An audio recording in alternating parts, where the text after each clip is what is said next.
Hi guys, and welcome to this watercolor tutorial on how I made this fall leaf. Welcome to my channel, Creatively Me with Bree, and yes, I'm Bree. So first, we need to sketch out the leaf first. So I chose to draw just a slight arc with almost a V shape, a wide V shape, with 6 branches coming off of the main spine of this leaf. And then I call these fancy arrows where we make little swoopy arrows, and then we make a U shape in between. Swoopy arrow, connect with a U. Now, assuming that I know my fall leaves, I believe the type of leaf that we are currently working on is called a red oak. And you could use this similar drawing pattern that I'm showing you here to draw a sugar maple leaf. I didn't know they were called sugar maple leaves, but those are the ones that are a little bit wider and more round. I'm not gonna lie, I struggled with making leaves for like years, and I really just decided to sit down last year and figure out the anatomy by trying to break it down as simply as possible. And by simplifying the shapes, I was able to find a really easy way to draw it, which was a relief, to say the least. Now I'm painting wet paint on dry paper, so wet on dry, and I am putting down my base color. And I'm trying my darndest to stay in those pencil lines. Now, if for whatever reason you're like me and you can't seem to stay in those pencil lines, don't worry. This is an organic material, and so not every leaf is perfect. So, try not to stress too much. It's going to be okay. And don't be discouraged if you have to try a project a couple times to get it right. That's just part of learning, and that's just part of, art. I actually sped up this part, in case you couldn't tell, by 2 times the speed because I didn't want to bore you guys to death, and I also didn't know what on earth I would possibly have for commentary during this tedious part of the project. Especially with all those points we got to fill in. In a moment, we are going to tap in some, that. Kind of like a rusty orange red. And you don't want to overdo it because, especially right now, the paper is wet. So, you know what I mean. The part that we've been painting, it's still wet. It's not been dried. So the paint will migrate, as you can see. Where we dabbed in earlier, it started to spread quite a bit. So try not to overdo it. I have a tendency to overdo it. Don't be like me. Just listen to me and we'll be okay. And thankfully we are approaching the next step. So I don't know if you can tell, but the paper is much more dry than it was a moment ago. That's because I let it dry some, but not fully. So that when I put down this other paint, it still would seep in to the already existing paint. In other words, the more dry the paper, the less likely of the spread of the paint itself. But I wanted there to be some spread. I just didn't want it to have a mind of its own entirely. So I left the paper somewhat wet. I would say it's damp, but it's not wet like it was before. Personally, I have found that creating a multitude of layers helps create a really nice texture and realism, I think, to the leaf. So you'll see me do a couple more layers on top of this, and I'm just slowly building up. And I'm going darker and darker with the colors as I'm layering, right? So I started with a light coat base and added just a bit of red in there.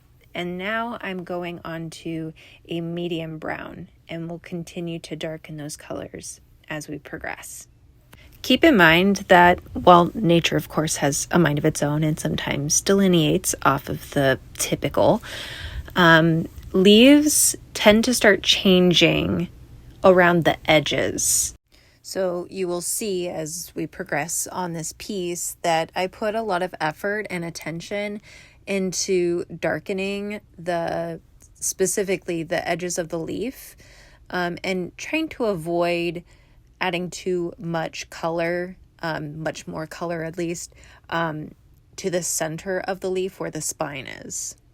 And as I say that, of course, I added color there, but it was to brighten it, okay? In my defense, that's what I was doing. I was adding yellow to just make it a little bit brighter and a little bit different than the dark edges, okay?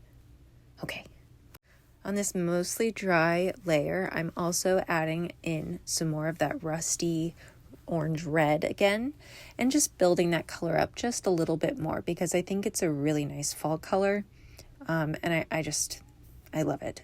I can't not use it, you know?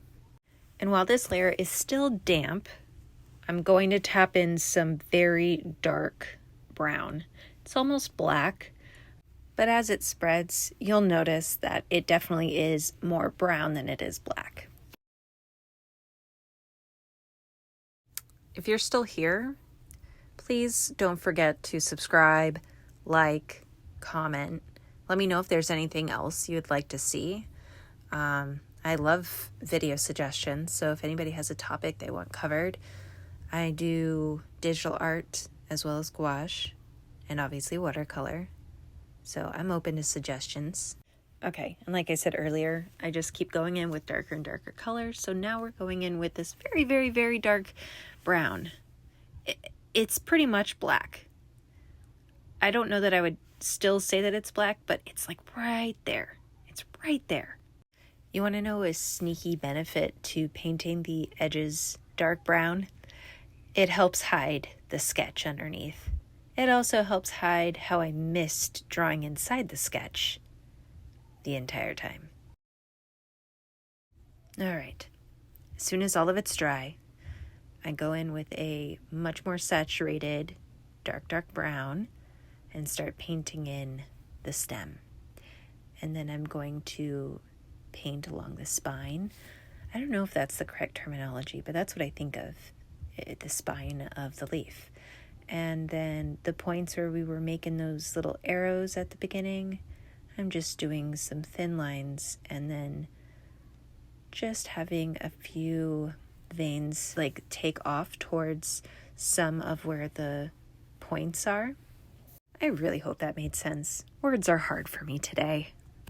For any of the lines that I feel are standing out too much, I take a wet brush and I just slowly introduce water again to just sort of soften up the line. I don't get rid of it, but I do, just try and take up some of the saturation of it, the intensity. We're about to get to the messy part. So now with a thoroughly dipped in water and color brush, I tap in my splatters. And you definitely want your brush to have a good amount of color and a good amount of water so that you get a nice variety of splatter pattern. If there are any parts of the splatter that I feel take away from the leaf or just aren't in a great place, I just take my brush and I slowly work them into the leaf itself. And then I'm adding a very watered down, is it called glaze? Sorry, I don't know my terminologies. I take a really watered down red and just introduce more onto that dry layer so that we're getting more texture introduced as well as more color. I'm making sure that I'm adding in one more layer of dark around the edges. This one gets away from me, but you'll see by the end. I fix it. I dry off my brush here, and then I'm lifting paint. And then I just introduce, just more dark colors around the edge. A little bit along the spine.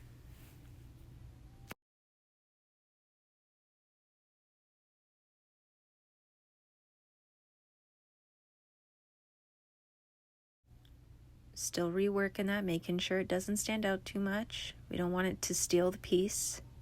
Take all the focus, and here we go. This is the finished product. So every leaf will be a little different, as you can see, which is half the fun and half the frustration. Anyways, thanks so much for watching, and I look forward to seeing you in the next tutorial.